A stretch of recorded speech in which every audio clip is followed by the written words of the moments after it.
and I'm continuing today and to finish it.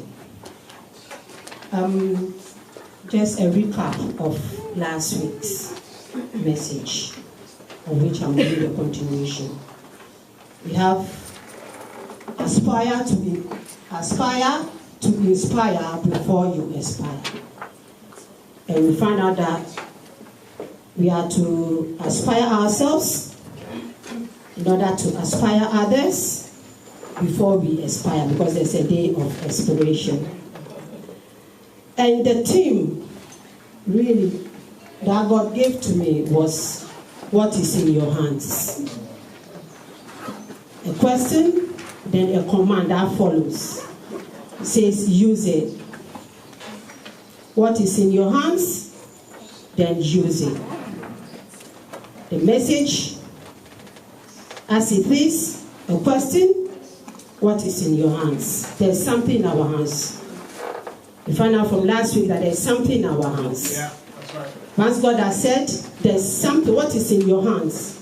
It means God is just drawing our attention to those things that we've neglected, those tools that we've neglected, those dreams, those visions, those ministries, those talents and abilities that are lying dormant, to be reactivated. Amen. To bring His purpose and His plans concerning our lives to pass in Jesus' name. Amen. And the command, which is use it, is for us to focus on what we have, what is in our hands. To focus on it, to nurture it, to bring it up, to care about it, to improve it, to make full use of it, to bring fruitfulness.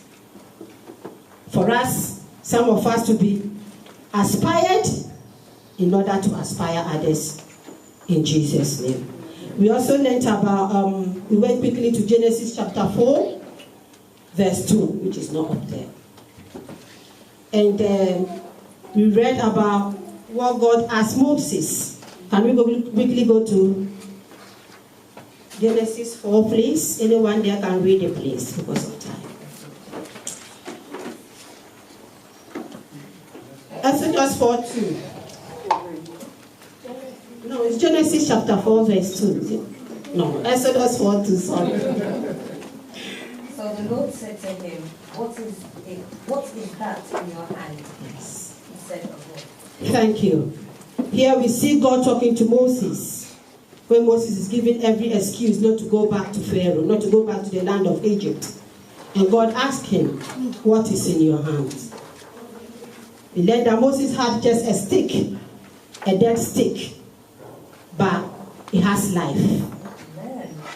A dead stick through which wonders were performed. To Moses is nothing, and to me and you, what we have in our hands may be nothing. Yeah. But God is telling us that He has life. He has His life, so He can do things. Amen. In the name of Jesus. Amen. And we read Genesis chapter 26, verse 1. We talked about the drought, the reoccurrence of droughts. The first one was with Abraham, the second one Isaac experienced it, and how the people depended on the rain, the natural form of their irrigation for their land, and how it failed, and how they did not, from the first experience, they did nothing. They did not prepare ahead for the future reoccurrence. And Isaac happened to be in this second circumstance. And we learned about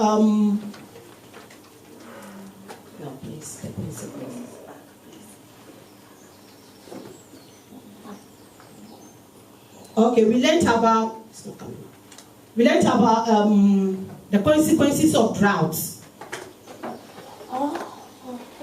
Yeah, we learned about hunger and thirst for both man and animals, sickness and death, collapses of businesses, misery, pain, for individual, for families, and for the nation. And I said it's a form of a thermal experience.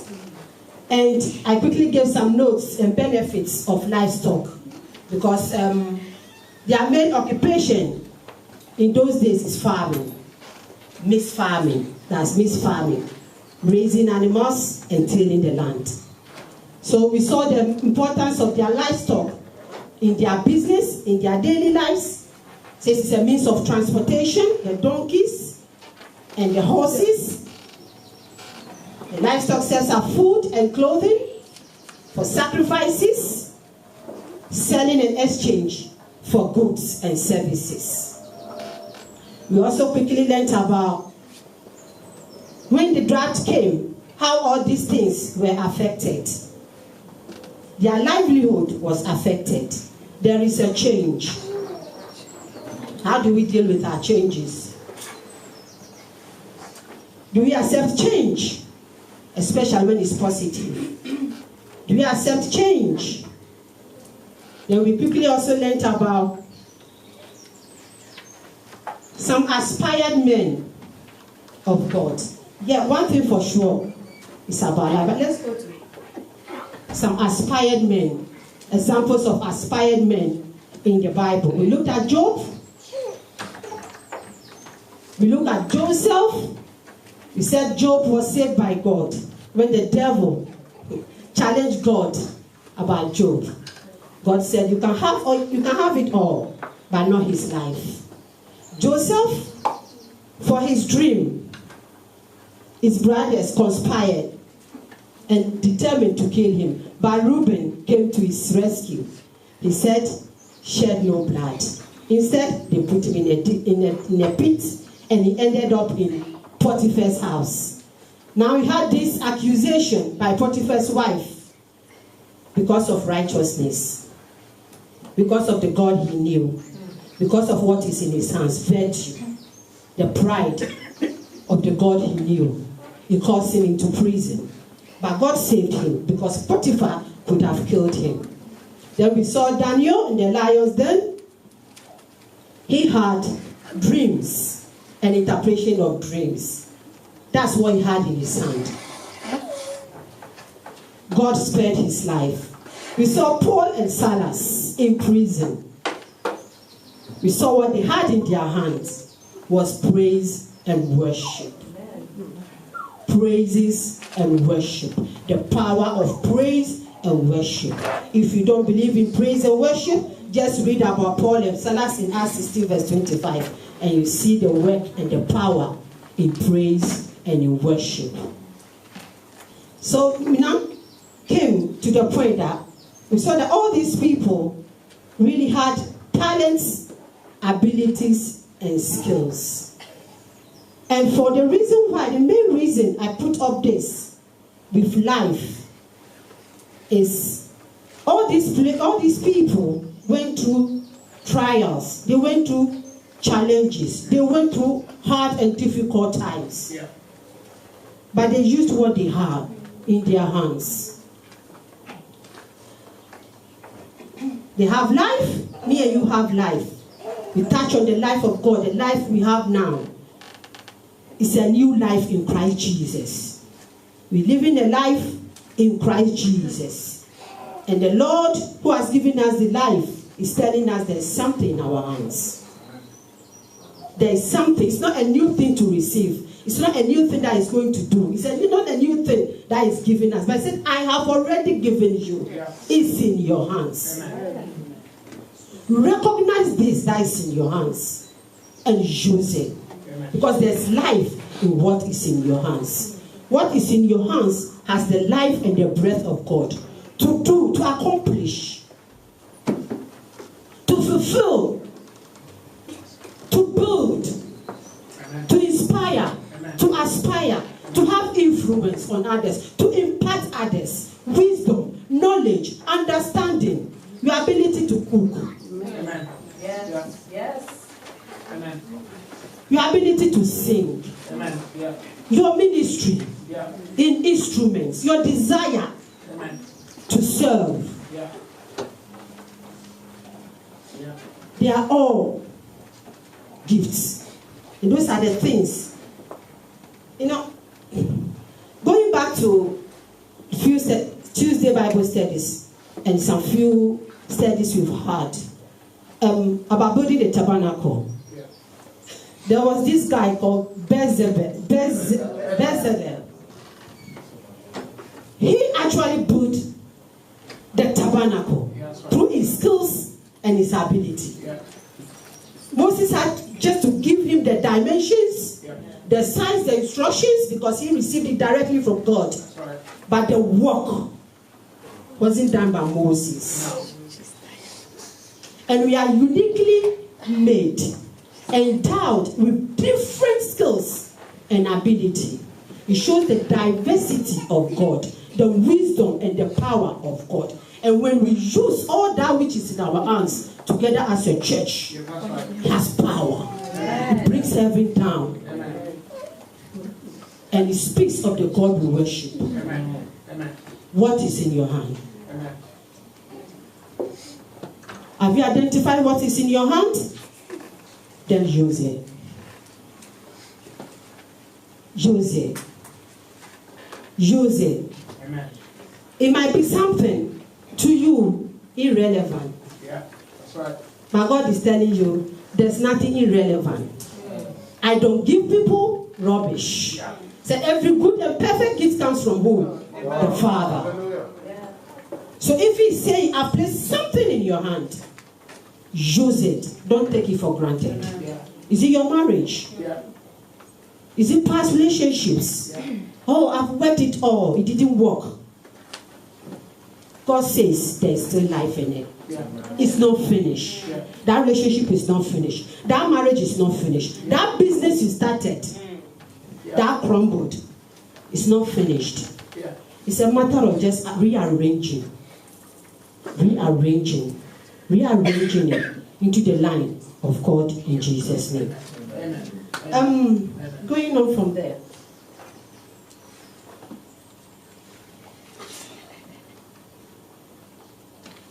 Yeah.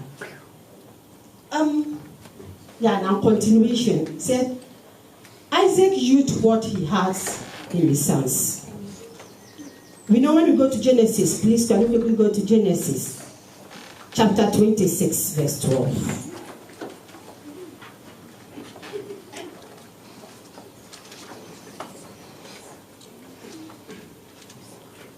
Anyone there can read, please.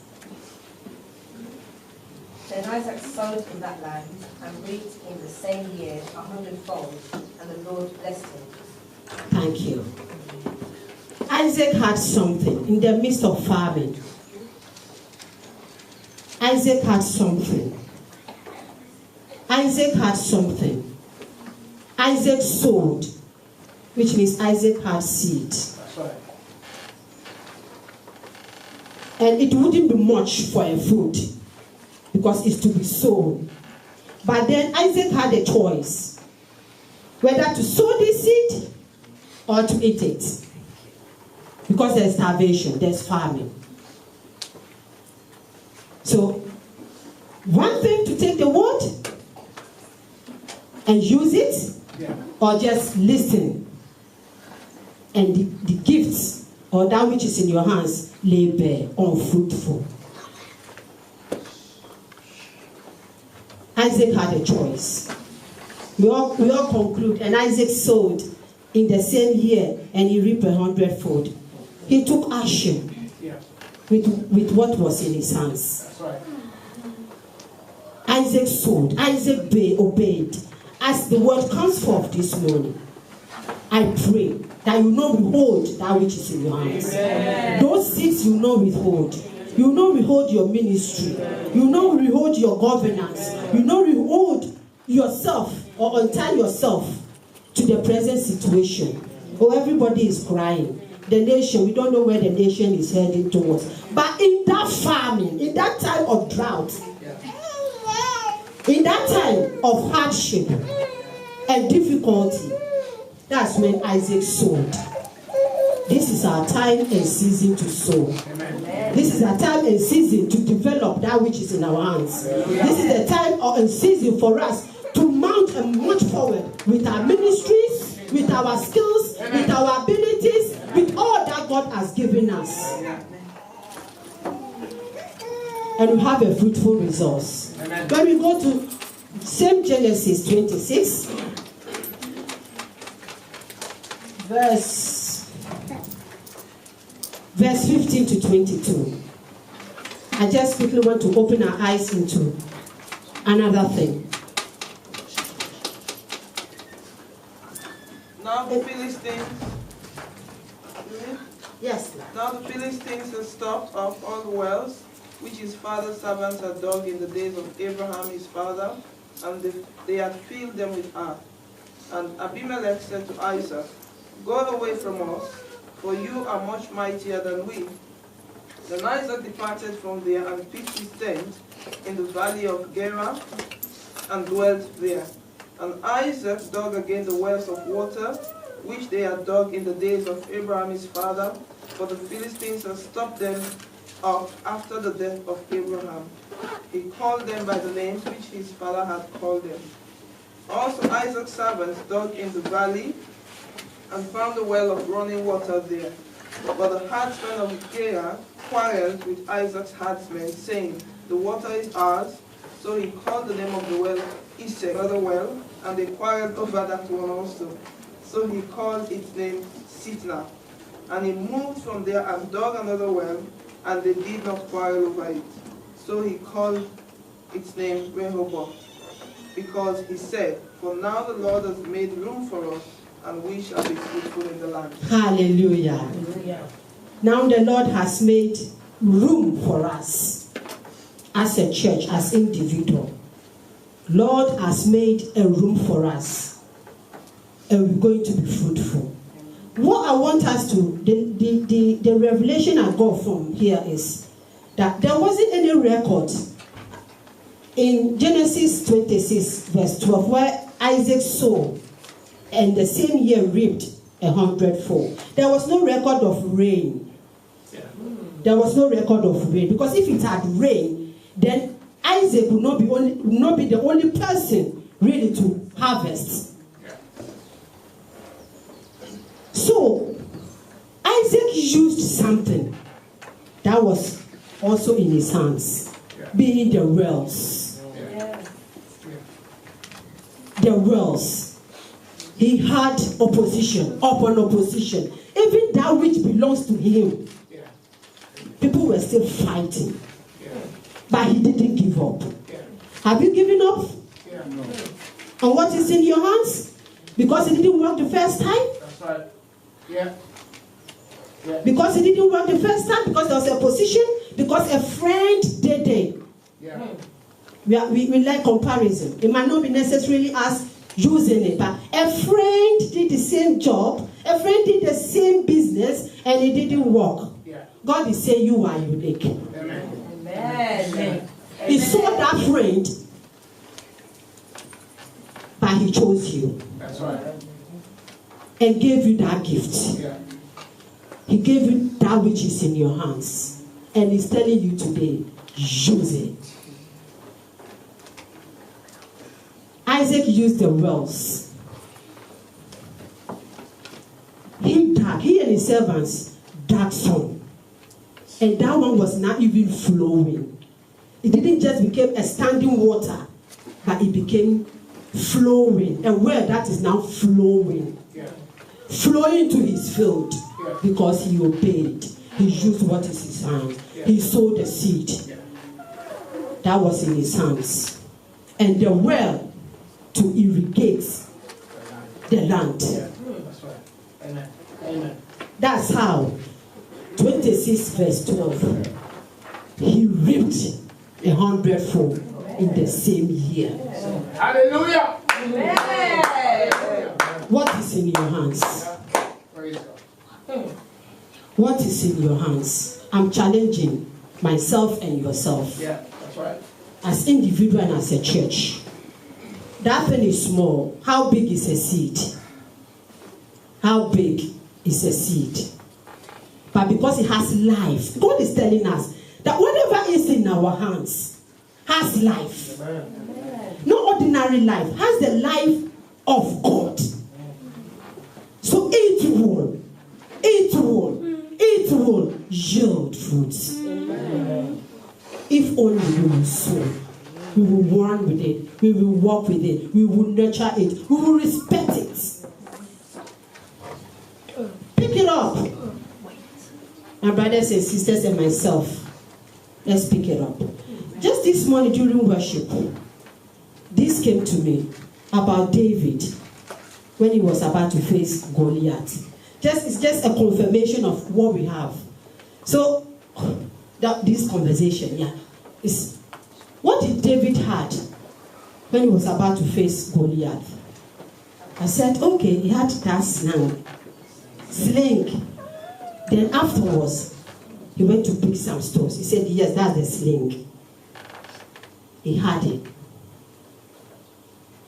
He had a sling.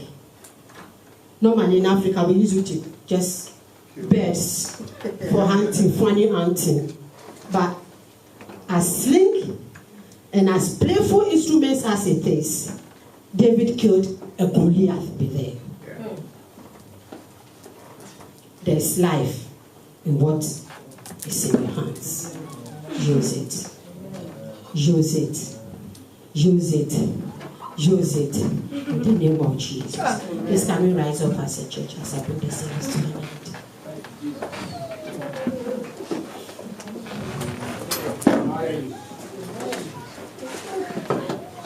Yes, Lord.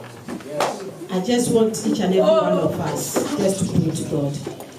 Those of us who don't know have not really still recognized what we have. Or have not placed value on what we have. Or we are still scared because of past experience or because of what people have said concerning us. How people have knocked us down left, front, center and back. We don't see life worth living. And we've concluded things in our head. If it's to do with the mind, just confess to the Lord. Tell the Lord, renew my mind. Renew my mind. If it is to do with mindset, tell the Lord, renew my mind. Renew my mind. Renew my mind. And if you are that one, you are familiar with what you have, the Lord is telling you to use it. The Lord is telling you there's life in it. The Lord is telling you it's not dead. As useless as it might look, as small as it might look, like the stick, the staff that Moses had. If that's how it looks to you, the Lord is telling you there's life. There's life. Just cast your mind back on that stick in the hand of Moses. Casting out and separating oceans, Jordan's mountains, in the name of Jesus Christ. Father, we thank you. Father, we thank you as a church. Pray for yourself and pray for the church in the name of Jesus. That Father, our eyes will be open. Our eyes will be open to that which you have put in our hands. And Father, help us to use it. Help us to use it for your glory. Help us to use it to affect the kingdom. Help us to use it to bless others. Help us to use it for us to increase in the name of Jesus. Financial increase in the name of Jesus. In every area of our lives, in our marriages, in our homes, in our careers, in our ministry, in the name of Jesus. Father, it is in a time like this when the nation is experiencing a change.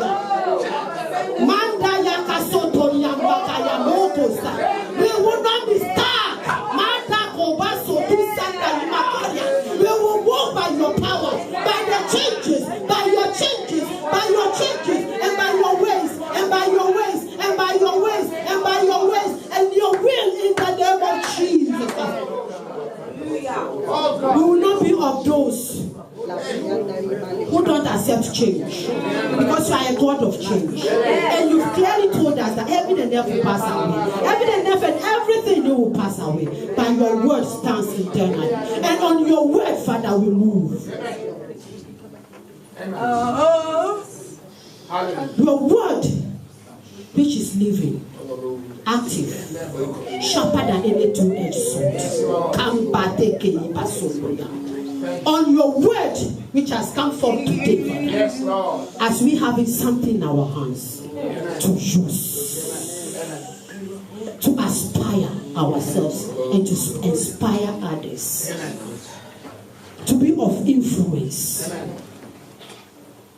to have impact in the community, in our marriages, in our homes, in our schools, in our neighborhood, in the nation. We will be the mouthpiece in this change, in this nation.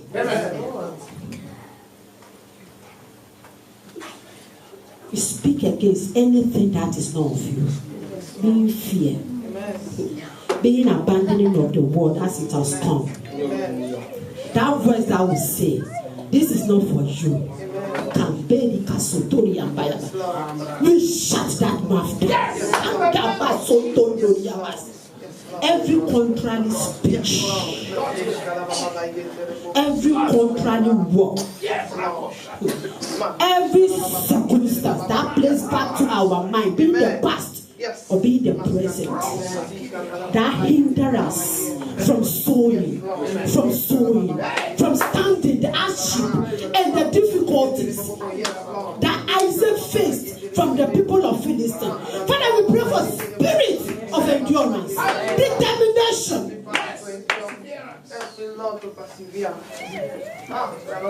fulfill that destiny. In the name of Jesus Christ, Father, we bless you. In Jesus' name. Amen. If you got anything from that message, then put your hands together for Jesus. Hallelujah. Father, we thank you for the woman of God that you have used to bless us with your word today. Thank you for the revelation of your word that has flowed through her. Thank you for the things that she led us to pray about and to remember, Lord, the things that you are putting in our hands. Father, today we lift up Britain. We thank you for the things that Britain has. Let's pray about that, church. Thank you, Lord. Let's pray that as a country, we will use what we have in the name of Jesus. The things that God has given us, the skills, the abilities, the knowledge, the drive, the inspiration, the motivation, the enthusiasm, the financial resource, the intellectual resource, the human resource that we have as a country, the companies, the businesses that we have as a country. Lord, help us to use it for your glory in the name of Jesus. Father, thank you. Thank you, Lord. Father, we thank you that right now we have an opportunity as a church and as individuals to ride with you in this wave of change. Lord, help us, oh God, to make the most of every opportunity that comes our way by using the things we have in our hands. Yes. Father, we will no longer sit on it, but we will sow it. Yes. As we heard today, we're going to nurture it. Above all, we're going to persevere with it until we get the results that you have spoken about. Amen. Father, thank you.